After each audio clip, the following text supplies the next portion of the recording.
On this episode of Iggy's Sports Talk, I had the opportunity to speak with the creator of Bronx Zoo and Get Better Motivation, Jake Kosak. Let's get into it. Hold up.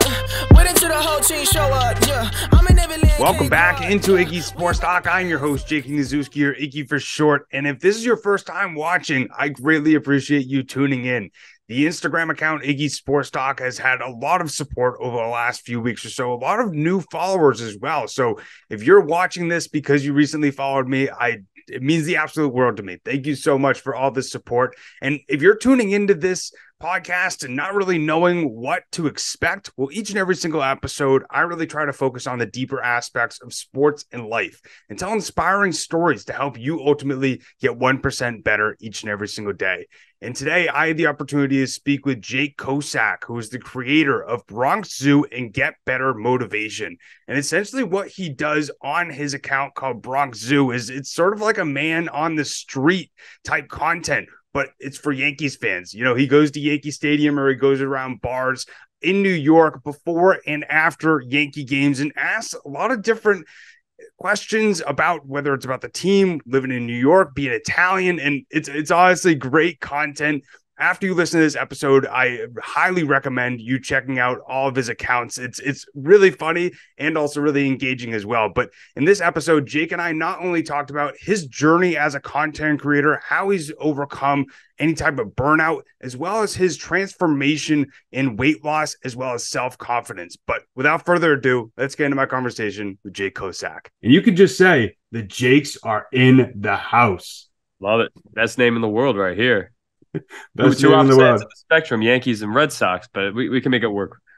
Exactly. We can make it work. And, you know, especially like with, you know, the late 90s kids, it seems like it's either John, Jack, or Jake. I don't know if you feel the same way.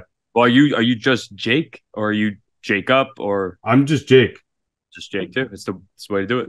Yeah. With the last name Ignazuski, it couldn't be more than like one syllable. If it's two syllables, Jacob, but I bet you got a similar thing throughout your life as well. But appreciate you coming on, man. And, you know, I not only love what you've been doing with the Bronx Zoo, you know, been following your content for a few years now. And, you know, especially like the reactions that you're able to get from fans is honestly my favorite part about sports. The emotion and passion that you're able to get, you know, just from what happens on the field, or good or bad, I think is some of the best parts about sports. 100%. It's always been about the fans. That's why I started it. I think that it was kind of hidden in baseball for a long time. You see it on like College Game Day, and you see all the fans going nuts for football and even basketball. But it was kind of a secret in baseball how, like, you know, we could be the most wild and crazy. So I was honored to tap into that aspect of the game, and I think it's going pretty well so far. So. I agree. And, you know, for people who haven't seen Jake's content before, you know, he essentially does a lot of man on the street stuff, you know, after Yankees games, and get some great reactions of, you know, Mets and also Yankees fans as well. And I think that's some of the funniest content. And also, you know, speaking about the stereotypes of New York, of Italian New Yorkers as well. And it's fun as somebody, you know, from Boston who lives in Boston to sort of get a viewpoint of that. Yeah, you know, I appreciate you saying that. I am from originally about maybe 50 minutes north of the Bronx, so that's where I grew up. But my family's from down in Yonkers in the Bronx, and I started working in the city in college. So I started as a reporter in the city and as a producer. So I learned every single borough to the T. You won't find someone who knows New York better than me. And I always just love just everything about New York. And it was always the people. And I love highlighting Italian American stuff. I have Italian in me, and I just love highlighting that. And I think you get the best of it all, especially outside the stadium, highlighting all cultures outside of Yankee Stadium. But it all boils down to we're all New Yorkers. And there's something that Boston's a great city. I won't take it away, but there's something a little different about New York and the way we handle ourselves and carry ourselves, and we wouldn't want it any other way. And that's what we try to do at the Bronx. So we try to show the authentic, real aspect of what's going on. And anything you've ever seen on the Bronx Zoo, I tell everybody, nothing's been scripted, nothing's been fake. It never would. I would never do it if it was. And, you know, people just interrupting interviews like the way you see it, I find it to be the funniest part. Just people will just interrupt the full conversation to get their own going, and I think it's the funniest thing about what we do. I think that's the best part about it too, because it's the unexpected type of conversations or reactions that you could get from people. I feel like, so much with Red Sox Yankees, it's usually, my team's better than yours. But I mean, we both had some tough seasons this past year. Yeah, it was tough. I think that I always say I'd rather the Red Sox be better than be terrible. I don't want them in last place. Yeah. I want us neck and neck at the top.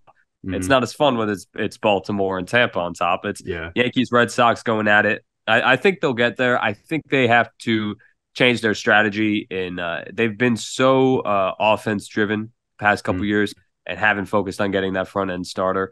And they need a front end ace like guy. Chris Sale was that guy, but it's not. What about this AL Cy Young winner? Well, we have him. Yeah. No, yeah. You're talking about the Red Sox. I'm talking about the Red Sox. Yeah. Okay. I thought you were talking about the Yankees. I was going to say, you guys have that front line. We have the best pitcher in baseball. I'm trying to talk about the Red Sox right now. I got you. I'm going off on a tangent. Oh, no, we got the best pitcher in baseball. That's and potentially another ace behind him if Rodon gets it back together. So. Yeah, we'll see with that. Sox got Andrew Bailey, who ended up helping Rodon turn around his career. So we'll see. I mean, I agree. I think both teams are in a very interesting spot. Both fan bases are pretty frustrated with both front offices. So I think we're going to see both teams spend a lot of money. And we're both yearning for that 2021 wild card type atmosphere back again. Except with a different result. Yeah, true. Yankees move on. But no, I'll never forget. I'll never forget watching that game when Stanton hit the home run, but actually hit a double. that from that moment on, the game was just destined. I was just like, nope. You thought we had it in the first inning, and what he was doing to the Red Sox earlier that year, it just seemed like just destiny, and then it turned around. But I think we'll get back to that point. I think it's going to take a lot on front office ends. I think we'll be there, certainly. I don't know about the Red Sox. I don't care as much, but I hope so. I hope so. We'll see. Yeah, we'll see. But I also love what you do as well. With the Get Better motivation, and I feel like that's something that is one of my passions. Not only obviously sports, but looking at the mental health aspect of sports and life as well. And I feel like a lot of times the two mold together really well. And I love how Major League Baseball and just sports in general, it's been a lot more open topic of the deeper aspects of the game, and also how mental health plays a factor into it. But for you and I, I'm 24 going on 25, you're 27, and I feel like this is an interesting point in both of our lives, to where we're trying to figure out exactly what the next steps of our life is going to be, and really in interesting parts of it. We're seeing some friends get engaged, get married, having kids and everything like that. Yeah, exactly. And I feel like something that, is really easy for people to look at is their age and sort of compare themselves around people that they've seen around them and where they're at, and feel like that they're behind. And you came out with a video recently talking about how, not every journey is linear. You're exactly where you're supposed to be. And I completely agree. Yeah, I appreciate, I started that brand when I was 20 years old in college, and I never got, a lot of people don't know me for that, and I'm okay with it. I always I created it as a personal diary, and that's kind of how I look at it. Like, I wanted it to grow into a thing, but the Bronx Zoo is what took off, and that's my destiny. That was what was supposed to happen. But the Get Better brand always was just like a diary, and it was something like a mantra for me, my family, and my close friends to do together. And I got merchandise and all that stuff. But when I was in college, a little quick background on it. It was February 28th. I know I'm skipping ahead. Yeah, I was impressed with that little research you did. You asked me why February 28th was important, and don't think I've ever been asked that on a podcast. So I was impressed, and it was because on February 28th, I'm a huge fan of Rocky, big fan of the movie Rocky, like the biggest Rocky fan that probably you'll ever meet in your life. And I would watch it over and over and over again. And then when Creed came out, really going through a tough time in my life, really tough. I got really extremely overweight. I was just not doing anything to kind of progress in life. And then three things happened. I won't bore you with those details, but just things weren't going my way. And then that night I went home and I said, the Academy Awards were on. That it was that February 27th. The Academy Awards were on, and Sylvester Stallone was nominated for. The 28th. Yeah, Sylvester Stallone was nominated on the 28th in 2016 for Rocky Balboa for Best Supporting Actor, and he lost. And I was just so pissed. I was genuinely mad. Like nothing else was going right in my life, and it seems so trivial to so many people, but for me, it was something. It was something to actually believe in. And because he was the one guy that kind of kept me afloat outside of my mom and my dad and my family, he would just be that guy to just kind of push me. And I was so mad. I went back to my room, and February 28th, I just watched it over and over and over. Him running up the steps. And to me, he was always like just the embodiment of what every person should be. He was a patriot. He would just go every day and he would just work, and just strength and toughness and grit. And that it was like kind of all coming together. Like that's the type of man I want to be. I want to be tough. I want to be strong. And I was watching him run over and over and over again. And I said, enough's enough. And I woke up the next day and I had a staircase at my school, literally bitter. It was larger than the Rocky steps. It was like, I think the Rocky steps are 72 steps. This was crazy. It was insane. So I would start running that over and over again. And in the process of 5 months, I lost 70 pounds, between 65, 70. But I definitely put on a little bit more right before this happened. So I say 70 pounds. And it was, biggest thing that changed my life. It changed everything, but it wasn't just about the physical weight. Your show and what you talk about is a lot about mental health. It gave me confidence. It gave me what I needed to become the person I wanted to be. And I know a lot of people out there won't admit it, but when you're overweight, like I was, and I say this as someone who was, you do not feel 100% as confident as you can be. And it's just how it is. You do not, it's hard to just look in a mirror and say you love what you're looking at. I hated it. I'm not trying to speak for everybody, but I would look in a mirror and just absolutely despise what I saw looking back at me. And for me, the only way to change would be to lose that weight and find this new self-confidence. And, I know some people struggle and it's harder for others to do it, but I did not let anything stop me. I would I changed my entire diet. I worked out 3 hours a day. And that's why February 28th means a lot to me, but that's where the brand started. And that's why, in the process, I would start screaming at myself, "You're not good enough." I'd literally be on a trail in the middle of nowhere screaming, "You're not good enough. You got to get better. You're not good enough. You got to get better." And my sister made a shirt for me one day because they kind of caught on. I was saying it, and down the spine, it was not good enough. Get better, because it was like the backbone of what I believed in. So I appreciate you sharing that, man. And it's interesting because, I actually had an opposite sort of struggle of I didn't have enough weight. I ended up losing weight. I ended up losing too much weight due to anxiety and stress. And I had really bad stomach issues.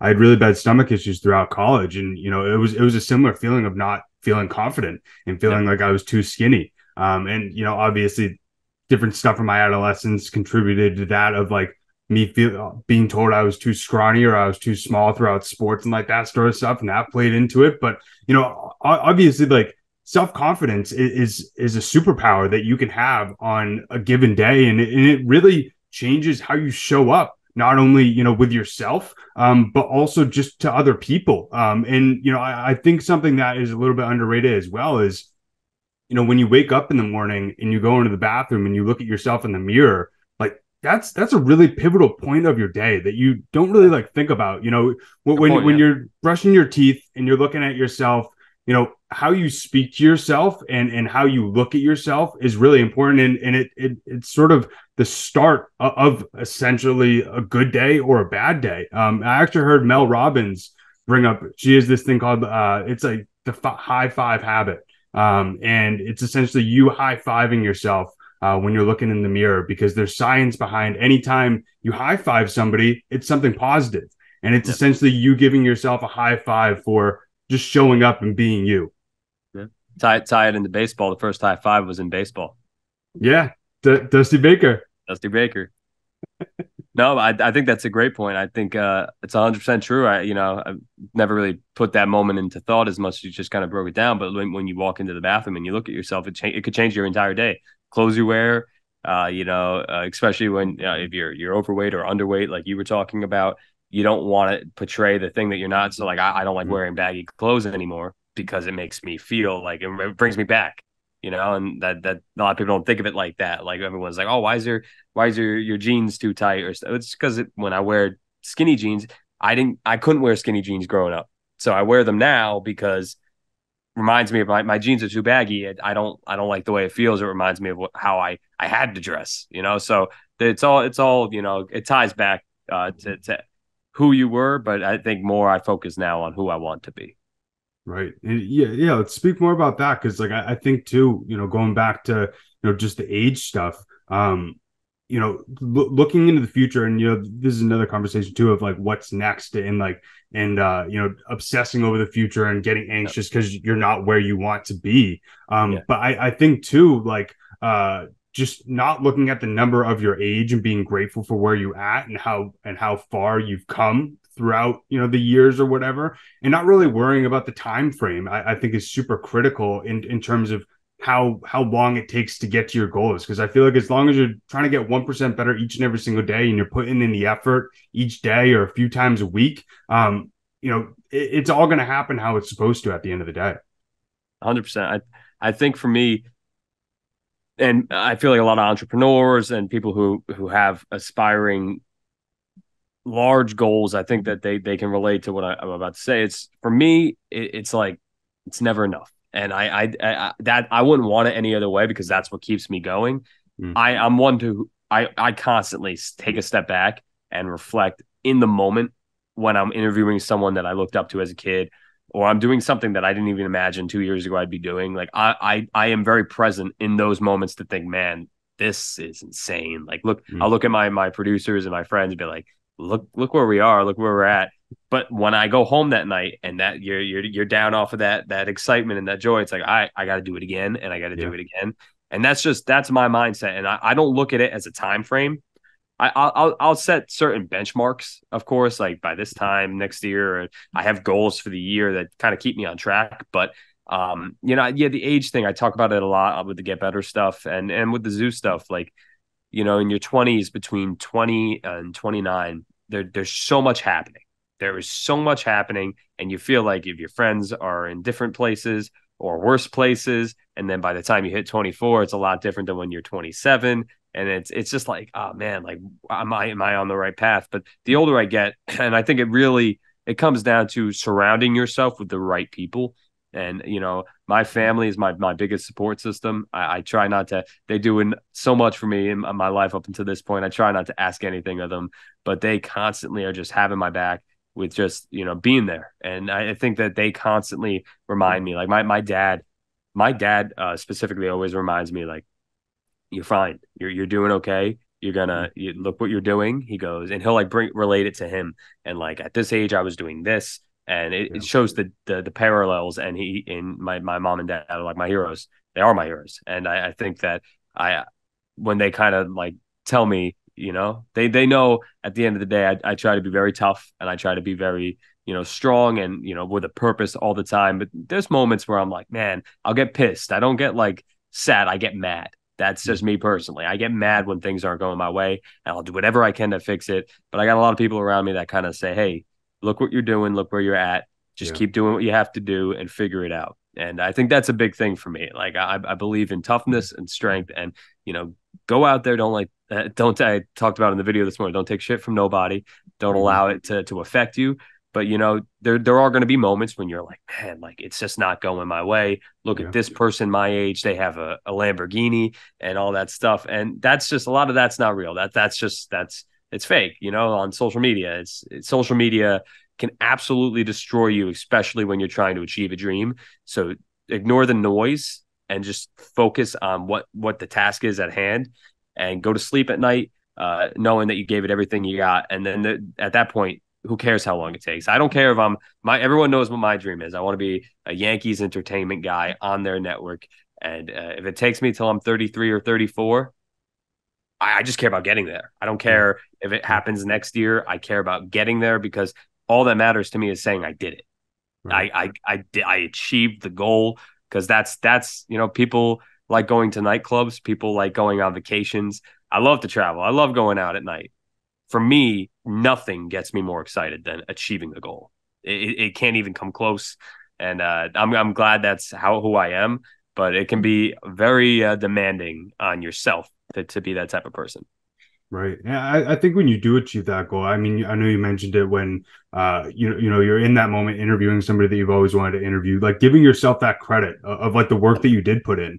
Yep. And really being able to, not only enjoy it in that moment, but like you said, like still keep on having aspirations. And I think you hit the hammer on the nail with the social media aspect too, in terms of the comparison syndrome. I work in social media, and so I'm on it constantly, almost every single day. And I think it's so easy for us to see the highlights of what people are doing and forget that that's not the reality, that we don't know what that person's going through. We don't know if that stuff is even exactly real. You know what I mean? Especially with 100%. different stuff, Photoshop, who knows? But I think too, focusing on People yourself. can rent cars. People can rent cars. Exactly. Just saying that. Exactly. People can rent a car for a day. But I think too, just focusing on your path in your personal growth, I think is super key. And especially as we get closer to 2024, really doing that reflection on how you have grown and what you have achieved. Because I feel like by the end of the year, it's so easy to be like, damn, what I didn't do this. I wish I did more of this. But like, what did you do this year, and how did you grow? And really trying to appreciate those as well. 100%. It's like I said, it's not benchmarks. It's your own journey. It's your own path. And as long as you get it done, I never really felt like it mattered how long it takes. It might be more draining on you at night when you're up till 3 a.m, thinking about how you can achieve what you want to achieve. But it comes to fruition, and there's been little goals that have come to fruition for me, that I sit back and I'm like, man, like, let's go. Yeah. It hypes you up, just those little goals, and that's just the entrepreneur journey, I guess. Right. And I think too, like just with content creation as well, like I think it's really easy for some people, if they want to do what you and I are doing, they think about like, where do I start? And it's literally just start it with no expectation. And it's so easy to focus on I need it to look this way. I need it to get this amount of views, or then I'm that's going to keep me motivated to keep on going. But for you throughout your journey, building the Bronx Zoo and Get Better Motivation, how do you continue to stay motivated to pump out content each and every single week, and also how do you deal with burnout as well? Yeah, I'll tell you, I love making videos. I always have. So it's just, for me, I love doing it. And I love, if you notice a theme with my videos, the Bronx Zoo, the music I use, it's my favorite type of music. I love 80s rock. I'm making videos about the Yankees, I'm trying to make people laugh. I mean, it's what I love to do. So it's just like every day, like I try and think of new questions. That can be difficult for sure, especially, what we started in baseball wasn't really seen before. And now there's other people trying to do it. And that's okay. I'm glad that we inspired people to go out there and do it in baseball. Just got to be creative. And for me, it's like you kind of highlighted, living in the moment. When you capture moments and you capture, certain situations, like that's unrivaled. That you can't plan that. And, when you get to go home and edit it and chop it up and be like, man, people are going to love this. And then you post it and see the reaction. I always said, for me, I make every video for one person to like, and I'm making it because I love to do it. From the beginning, yeah, it would have been cool to get 1 million views. When that happened, it was just like, wow, we got our first 1 million views. I remember when 20 people would, but I would put the same amount of effort in. And it's just because you never know. And I guess to tie to your question, what keeps me going, you never know which one's going to be the one to just pop off. I've put up videos that I thought, there was one video I remember putting up, and I was like, man, this is going to maybe get 10,000 views at most. I think in total it got like 3 million. So you just never know which one's just going to spiral out of control, and, what people like, and it varies. And I guess it's not as specific to other type of content creation, but when I make a video, I try and keep in mind that this is someone's maybe one chance to kind of get their viral fame or like their recognition. And I think I put in the same amount of effort for every single video, because every single person that I was kind enough to talk to me, I want to make sure that they get the same amount effort out of me that everyone else got. So that's kind of like how I keep my mindset on the content creation itself. And to tie it back to the burnout, I know a lot of people might not love to hear how I feel about it, but I don't know if I really believe in burnout, because someone out there is not going to stop. And I'm not, people can get exhausted, people can get tired, but for me, I don't care how tired I get. I've been doing this for 8 years now of all the work I've been doing, but there's someone out there might just give it a little bit more. So in my mind, I have to give just that much more. And I guess I don't get tired of it because I love it. And if you find your passion and you find what you love to do, I totally get. I when I was working in other jobs before, I just be like, man, I hate like that. I gotta get up, I gotta go. This is not what I love to do. But once I found what I love to do, and I gotta do other stuff to keep it self-sufficient and fund what I'm doing. That to me, it's just like I'm doing this for the love of my life, which is the Bronx Zoo. And I'm lucky enough to have that chance. So I'll do this, and I'll go home and work till 2 a.m. on videos, because I'm lucky to have that chance. So that's kind of how I feel about it. I know there's varying opinions, but that's how my perspective. Yeah, no, I agree. And, I think especially if you're able to, find time when you focus on that stuff, and then also find time to obviously spend time with family, find time to disconnect. I feel like that time when you're not on your phone is so key. But, I agree. I think if you want to be successful in content creation, if you want to get ahead of the curve and with everybody that's trying to do it, you do have to put in that work. You do have to have those, 2 a.m. nights. But I think too, not beating yourself up if you sleep in until 10 a.m. to get the right amount of sleep. I think that's important as well. There'll be days that I'll work like 16-hour days, and I'll just be like, I'm gonna sleep in. Because if you're not like, I'll get fully rested, and maybe not even fully rested, but it's just like, you know what, you got to make sure you're ready to go, because you never know which moment, the most important moment of your life's going to happen. You might meet the future CEO of a company you want to work for, so you definitely got to make sure you're always prepared. And I think to tie back into my personal life, the gym really is beneficial, just to keep you healthy and strong. And it keeps you in shape for the endurance of it all. So yeah, I agree with the gym. And also like for myself, I love going to the gym, and also just like finding ways to get outside. I love hiking, or even if it's I live right near the water, so I like going close to the water and just disconnecting, looking at the water and focusing on different things in nature. But for you as well, in terms of content creation, like I'm curious of a few things that you wish that you knew before starting. In content creation, a few things I wish I knew. I think for one, I wish I knew that in the beginning, sometimes that like I kind of said, I perfect every video. Sometimes it can be clean cut and it can be organized and structured, but it can be a simple back and forth of a cut and an edit of a conversation. You don't have to add B-roll. You don't have to add music. Some of my most successful videos have just been me talking, them talking, me talking, them talking. And I've kind of gone to notice that like you might put 2 hours into a video, but really it could have just been 20 minutes of you just doing slices. And, I think it's just about evaluating what you have, and more in the sense of the actual creation of the content. I think I knew it from the beginning, but just make things that you like.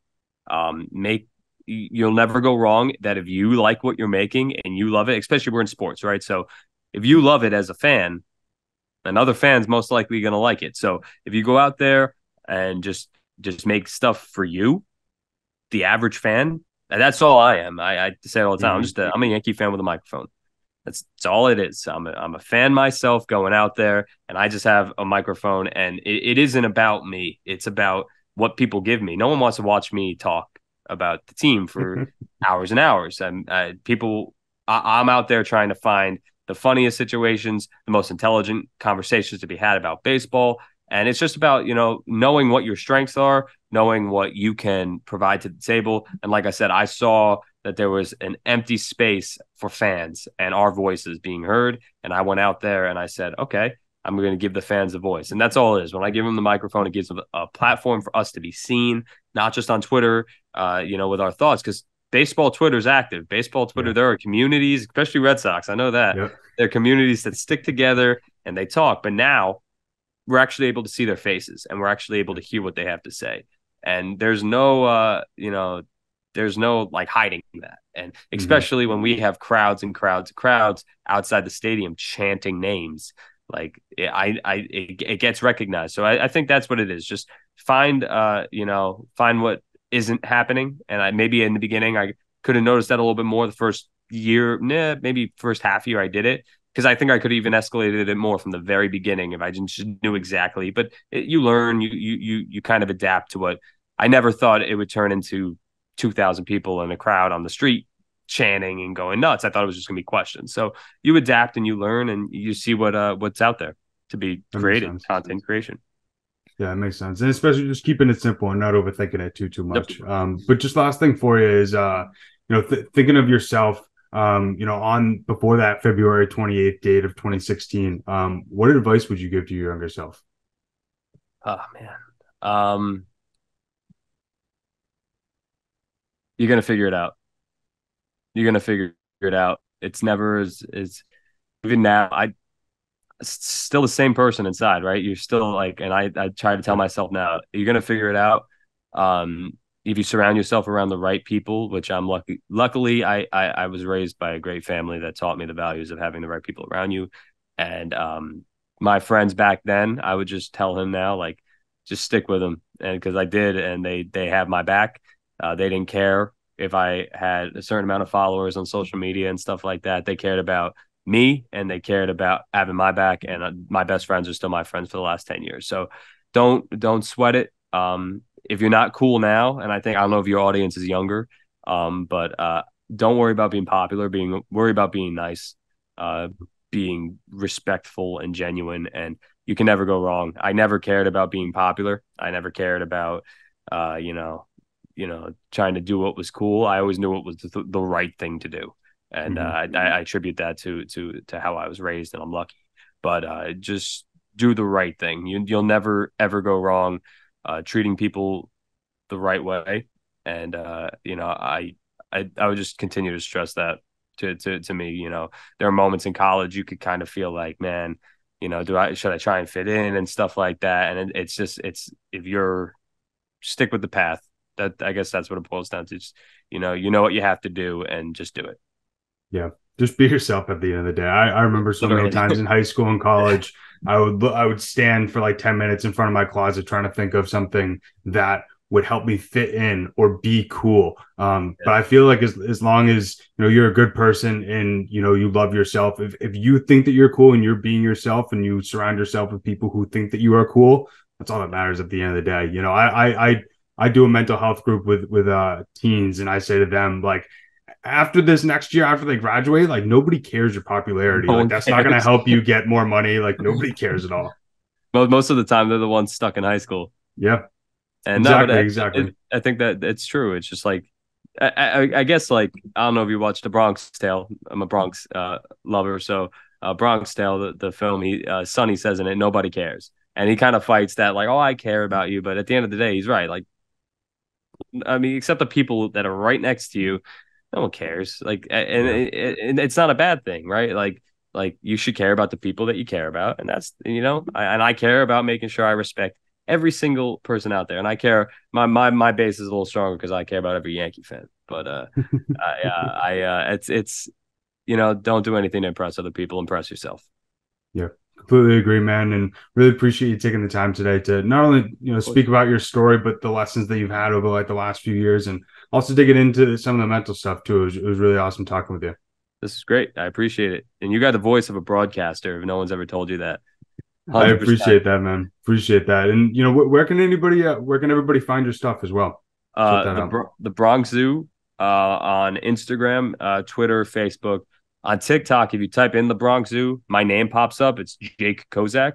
So Jake Kosak on TikTok, I just started that account like in September of 21 and it took off. So I just kept it as Jake Kosak. So that's our TikTok. And then the Bronx Zoo on Instagram, Facebook, Twitter, and I guess Threads, if anyone uses Threads anymore. Awesome, and it's man. not Twitter, it's X, right? Sorry. X now, yeah. No, you're all good. Everybody make sure to go and follow him over there, especially as the offseason continues. Excited to see that content, and especially hopefully we can see some Red Sox Yankees content next season where it's actually like competitive. I'll be bashing the Red Sox, so it's all good. Awesome, man. Appreciate it. I hope that you did enjoy my conversation with Jake and were able to take something out of it to apply to your own life. That's honestly my goal of each and every single episode. If I'm able to show a guest or they're able to say something that's able to resonate with you to ultimately help you work on your own self or improve your own mental health or give you a different perspective on sports or just life in general. That's honestly the goal of this podcast. I love when other podcasts do that as well. And I'm able to take something out of it and able to use it in my own life. So I hope that you were able to do that with this episode. And if you want to hear more episodes just like this one, you can go over and check them out over on YouTube or wherever you listen to podcasts. I post bi-weekly and have tons of other great episodes already recorded, ready to be posted. So if you have not yet, make sure to subscribe so you get notified when those come out. And if you haven't yet, make sure to also follow Iggy Sports Talk over on Instagram. I post clips, updates, as well as some other videos that surrounding some of the deeper aspects of sports and other fun stuff as well. So greatly appreciate all the support that I've gotten, not only on the podcast, but just for Iggy Sports Talk in general over the last few months or so. It's honestly been incredible and it means the absolute world to me. But as always, I greatly appreciate everybody tuning in. I'll see you and talk to you next time. Peace.